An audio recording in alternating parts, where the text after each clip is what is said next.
lire ce texte de la deuxième lettre de Saint Paul apôtre aux Corinthiens, chapitre 5, verset 20, jusqu'au chapitre 6, verset 2. Dans le message, laissez-vous réconcilier avec Dieu. Frères et sœurs, nous sommes les ambassadeurs du Christ. Et par nous, c'est Dieu lui-même qui lance un appel. Alors Saint Paul lance cet appel ce soir, et je le fais aussi avec Saint Paul. Je vous lance cet appel. Nous le demandons au nom du Christ. Laissez-vous réconcilier avec Dieu. Celui qui n'a pas connu le péché, Dieu l'a pour nous identifié au péché, afin qu'en lui nous devenions justes, c'est-à-dire ajustés à la volonté de Dieu, de la justice même de Dieu.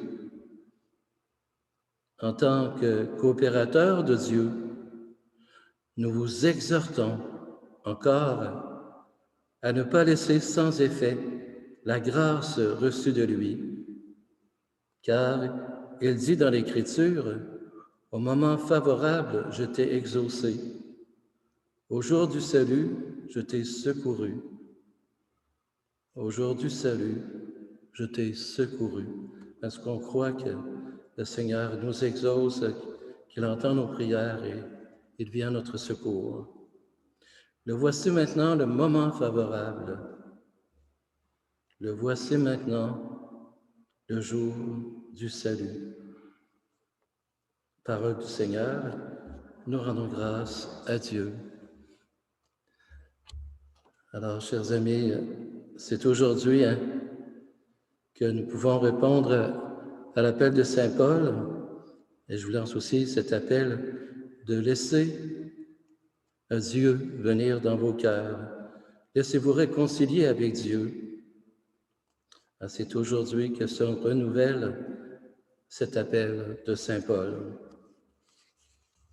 Alors, le mot réconciliation, eh bien, dans ce mot, on trouve plusieurs explications. En tout cas, je vais aller dans le dictionnaire Larousse, là, et on définit la réconciliation, se réconcilier,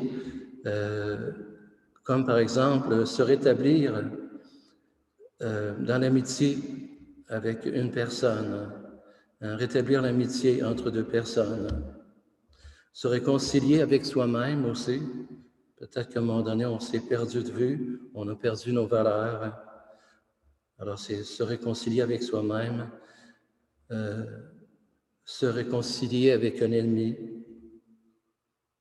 Les ennemis, ce ne sont pas nécessairement des personnes qui nous menacent, là, mais des fois, on a des différends avec certaines personnes. Et comment est-ce qu'on peut se réconcilier justement avec une personne qui nous a blessés? Ensuite, réconcilier une personne avec la vie, lui redonner le goût de vivre. Ça arrive qu'on rencontre sur notre route des gens plutôt déprimés, tristes, puis on veut leur aider à retrouver le goût de la vie. Et au niveau chrétien, bien, on parle de réconcilier le pécheur avec Dieu et d'une personne qui a apostasié sa foi à revenir à l'Église. Alors, je le fais actuellement pour un homme d'affaires qui est gravement malade et qui veut s'ouvrir maintenant à l'amour de Dieu, qui veut retrouver son baptême et l'Église également. Ensuite, alors c'est ça, se réconcilier avec l'Église, se réconcilier avec le pape François. Il y en a peut-être qui ne s'ouvrent pas beaucoup à l'enseignement du pape François, ce que je trouve vraiment triste de valeur, parce que c'est vraiment le pape qu'il nous faut aujourd'hui, le pape François. Justement, dernièrement, j'ai trouvé ce livre, Pape François, Allons vers la joie.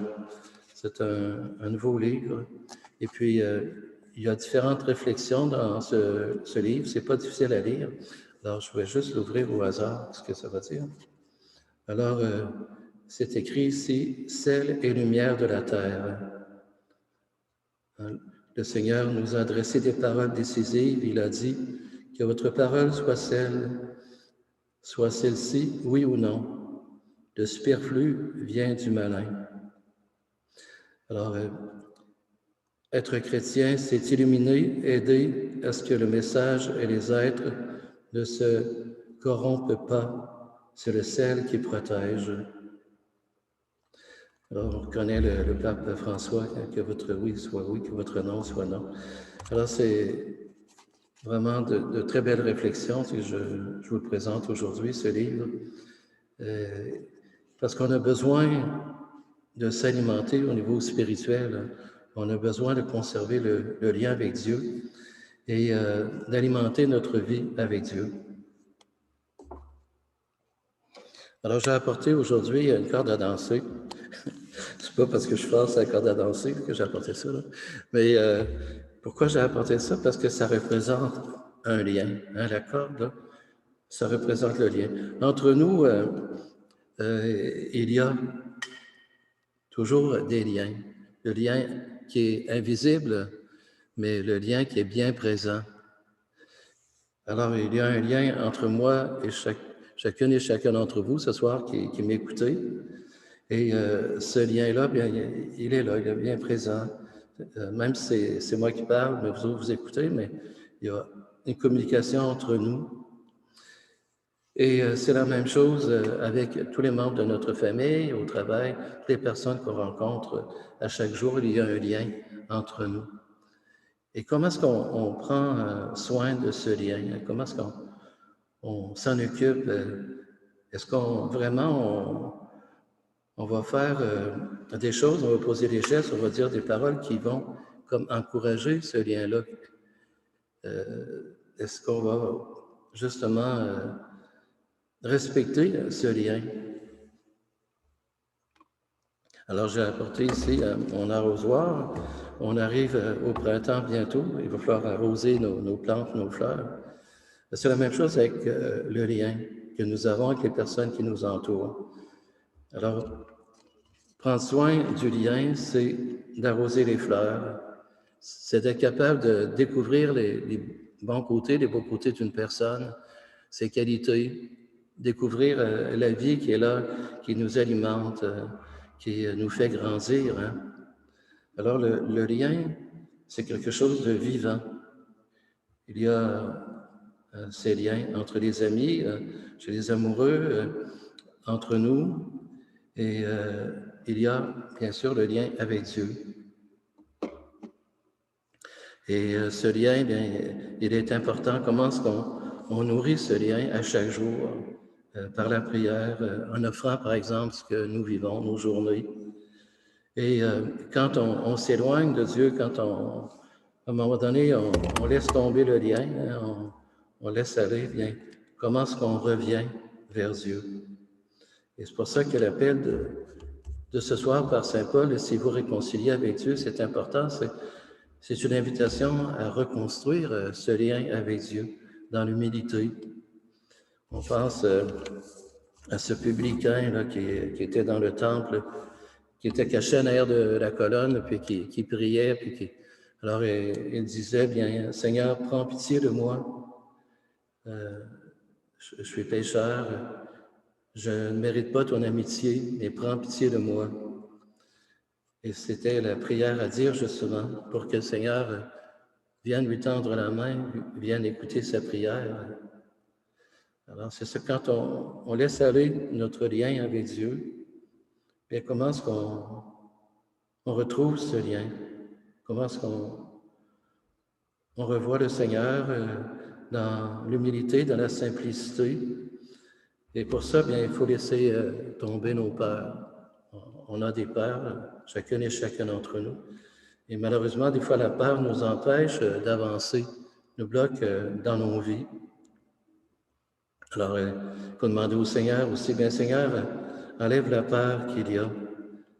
Si on veut rencontrer le Seigneur dans le sacrement du pardon, bon, il faut laisser tomber notre peur, dire, bien, le Seigneur, il est là pour nous aimer, il est là pour nous rencontrer, nous pardonner.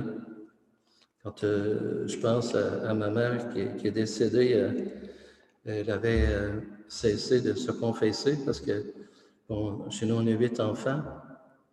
Et puis, le prêtre lui avait dit, bon, qu'il fallait qu'elle ait d'autres enfants, puis elle ne pouvait pas, et c'est impossible pour elle, pour sa santé, tout ça. Et puis, alors le prêtre ne lui a pas donné l'absolution. Puis par la suite, bien, elle n'est pas retournée voir le prêtre. Personnellement, je n'ai jamais confessé ma mère, bien entendu. Mais par contre, je lui donnais l'onction des malades, je priais avec elle. J'ai souvent célébré la messe avec elle à son appartement. Alors, ça a été comme ça jusqu'à sa mort.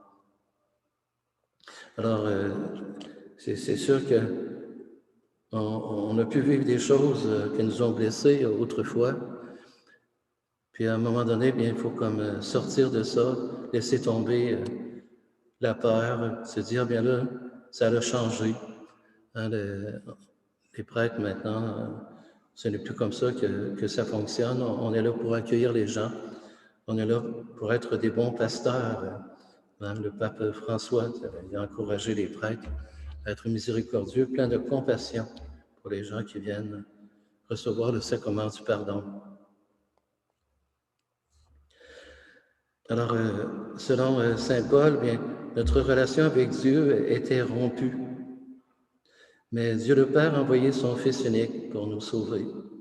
Jésus a pris sur lui nos fautes pour nous réconcilier avec Dieu.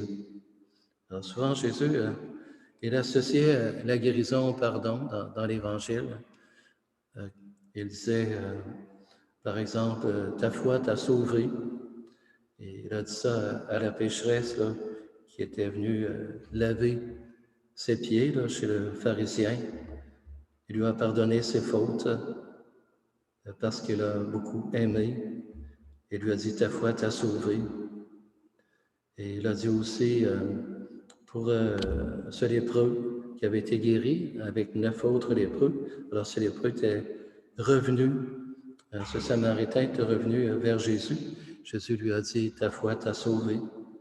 Alors c'est une démarche à faire dans la foi, le Christ qui est venu sur la terre justement, pour nous donner sa présence, pour nous donner sa force aussi, pour nous réconcilier avec son Père. Alors, laissez-vous réconcilier avec Dieu, c'est ouvrir son cœur à Dieu dans l'humilité, lui offrir nos misères et notre impuissance à se sauver nous-mêmes. On ne peut pas se sauver soi-même.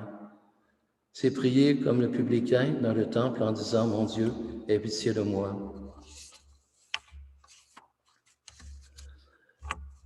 Le pape François nous parle de la réconciliation de cette façon. Il faut plus de force pour réparer que pour construire, pour recommencer que pour commencer, pour se réconcilier que pour s'entendre. Voilà la force que Dieu nous donne. Alors Dieu nous donne sa force pour réparer, pour recommencer, pour se réconcilier. Et c'est important de lui demander justement sa force.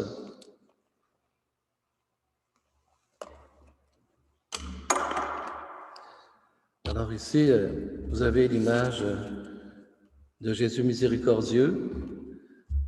Vous connaissez sûrement Sœur Faustine, apôtre de la miséricorde divine.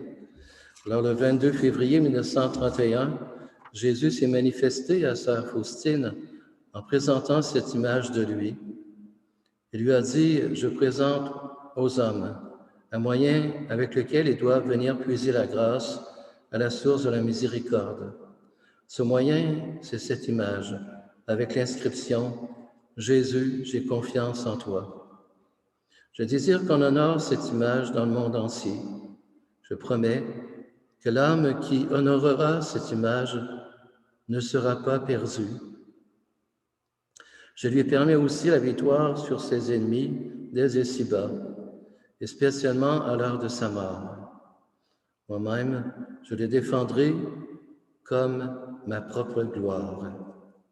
Je désire que les prêtres proclament ma grande miséricorde envers les âmes pécheresses, qu'aucun pécheur ne craigne de m'approcher. Les flammes de la miséricorde me brûlent. Je veux les répandre sur les âmes humaines. Alors, cette image est magnifique dans Jésus qui nous bénit, qui nous pardonne. Seulement, de dire « Jésus, j'ai confiance en toi », de répéter cette phrase, cette prière, bien, déjà là, Jésus, il est là, il vient près de nous. Depuis plusieurs années, ça me tient à cœur de distribuer cette image avec une prière aussi.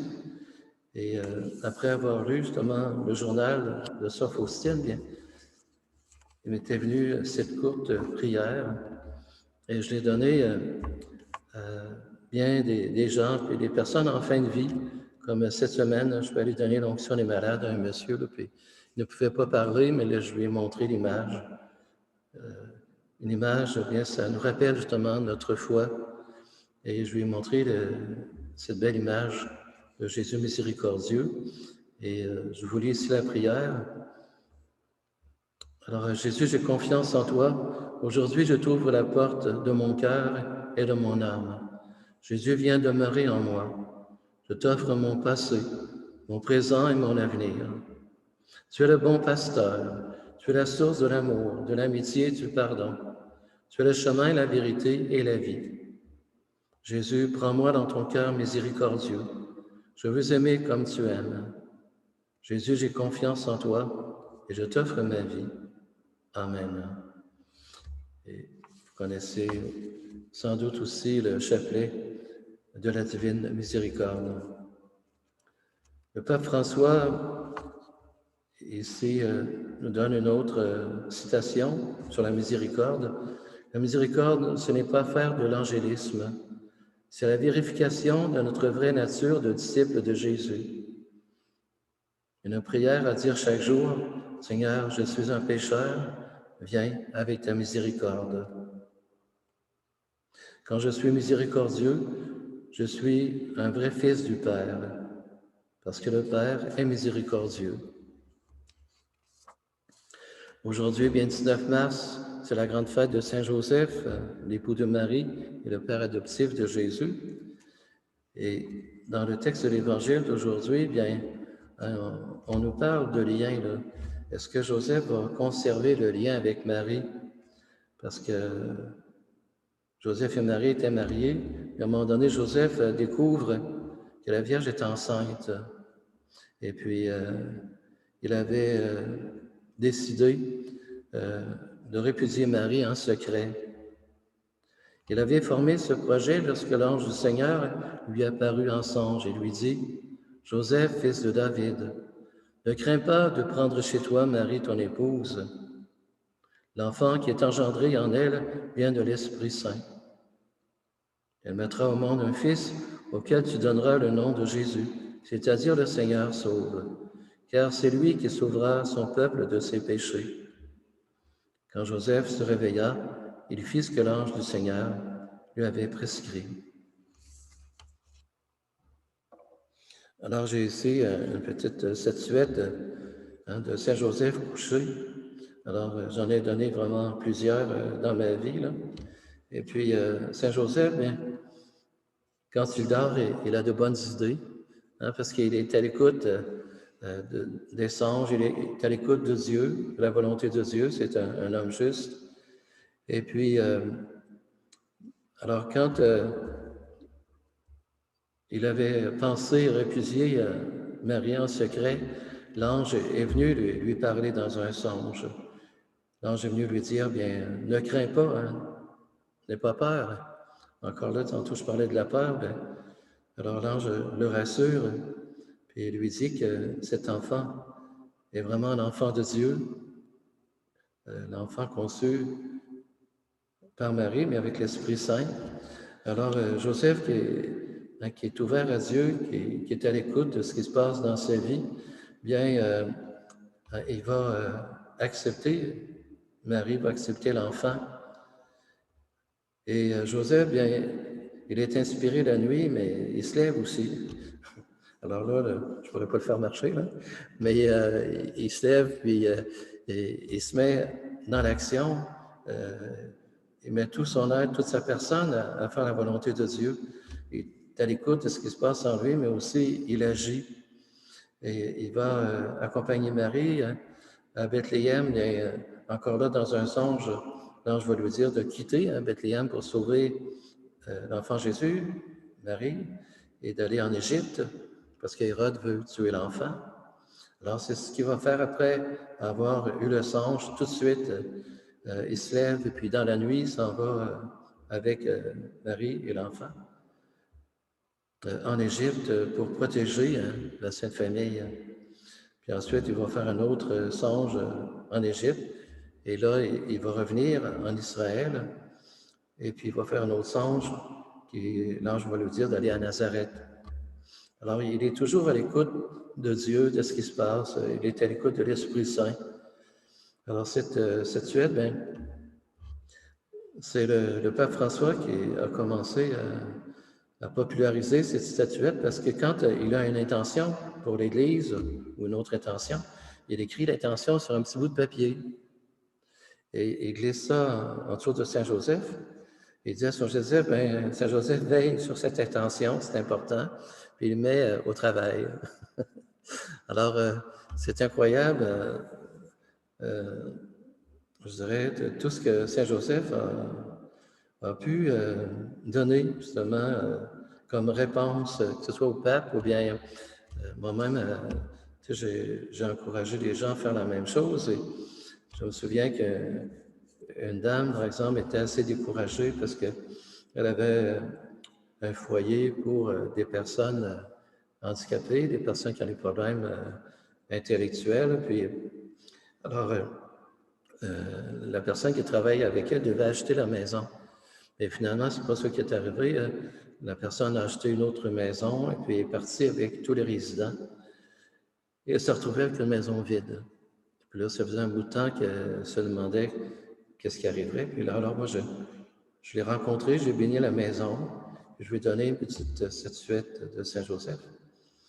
Et puis, finalement, quelques mois après, elle a trouvé un jeune couple qui a acheté la maison et qui voulait l'aménager justement pour louer des logements. Alors, elle était vraiment contente de ça. Puis, pour elle, c'est vraiment Saint-Joseph qui était là dans sa vie.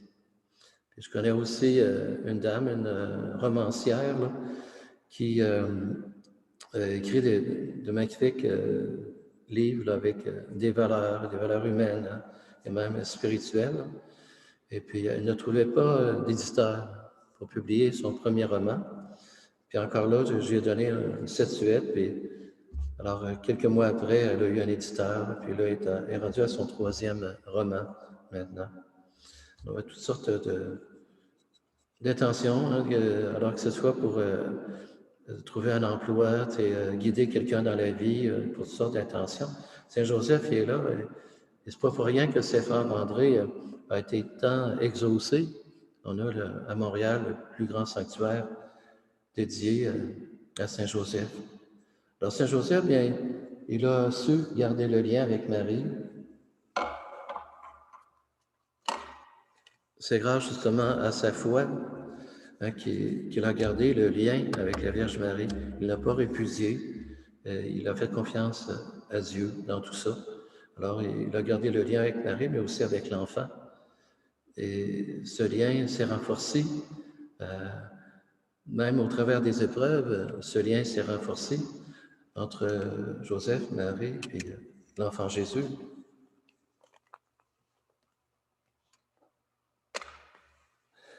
Alors, chers amis, c'est sûr, j'ai écrit une prière à Saint Joseph dernièrement.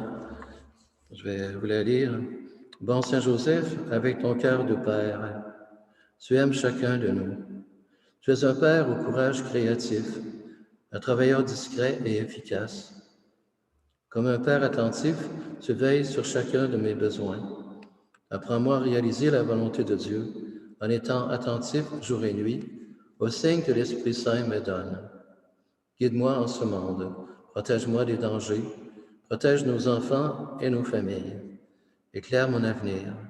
Mon Saint Joseph, je te confie cette intention personnelle.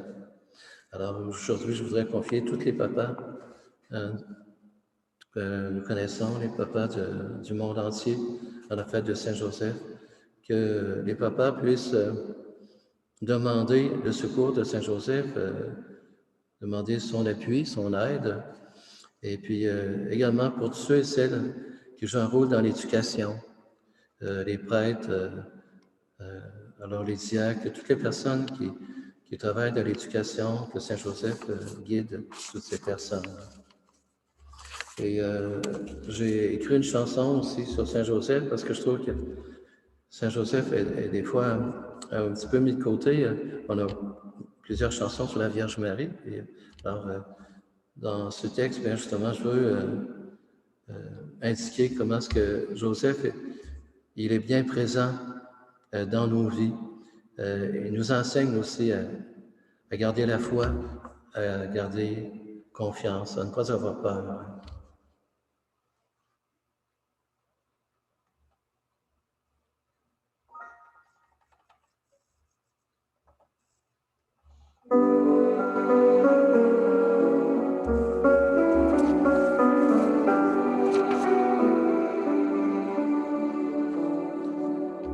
Joseph, ne crains pas de prendre chez toi Marie, ta bien-aimée. L'enfant qu'elle porte en elle vient de Dieu. Il est l'enfant d'un amour merveilleux. Joseph, ouvre ton cœur à Marie, quel bonheur. Voici la femme de ta vie que tu espérais, que tu attendais comme une étoile dans la nuit. Joseph, ne crains pas de prendre chez toi Marie, la bien-aimée. L'enfant qu'elle porte en elle vient de Dieu. Il est l'enfant d'un amour merveilleux. Joseph, ouvre tes bras à l'enfant qui viendra. Voici la lumière du monde que tous espéraient, que tous attendaient. Voici la paix qui nous inonde.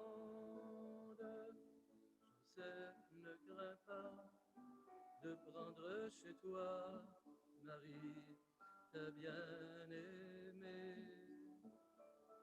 L'enfant qu'elle porte en elle vient de Dieu.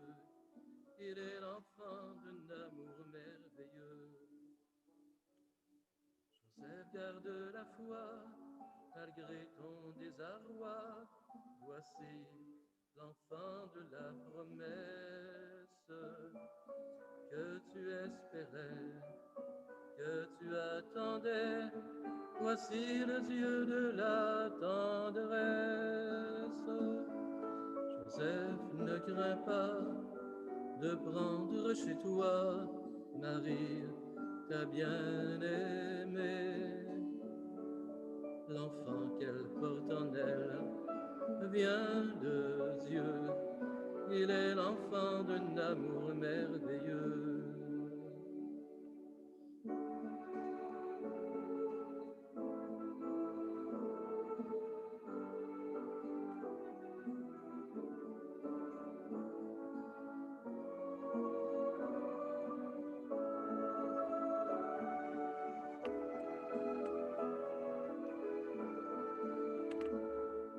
Joseph, ne crains pas de prendre chez toi Marie, ta bien-aimée. L'enfant qu'elle porte en elle vient de Dieu. Il est l'enfant d'un amour merveilleux.